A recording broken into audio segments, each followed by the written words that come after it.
مولا علی علیہ السلام فرماتے ہیں اس بندے کا اسلام کے ساتھ واسطہ ہی نہیں ہے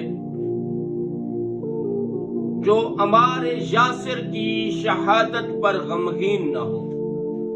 عمار یاسر کون تھا؟ جناب پیغمبر کا صحابی بھی تھا، جناب علی کا بھی صحابی تھا۔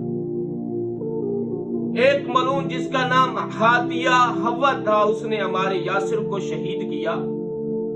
جب شہادت کی خبر جناب علی تک پہنچی تو جناب علی دوڑے اور عمار یاسر کا سر اپنی جھولی میں رکھ کر رونا شروع کیا۔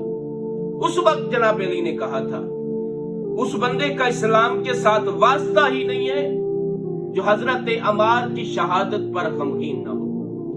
9 صفر المظفر کو جناب عمار یاسر کی شہادت کا دن ہے اور عمار یاسر کی شہادت پر تمام اہل اسلام مومنین و مومنات کو تعزیت پیش کرتا ہوں۔ السلام علیکم۔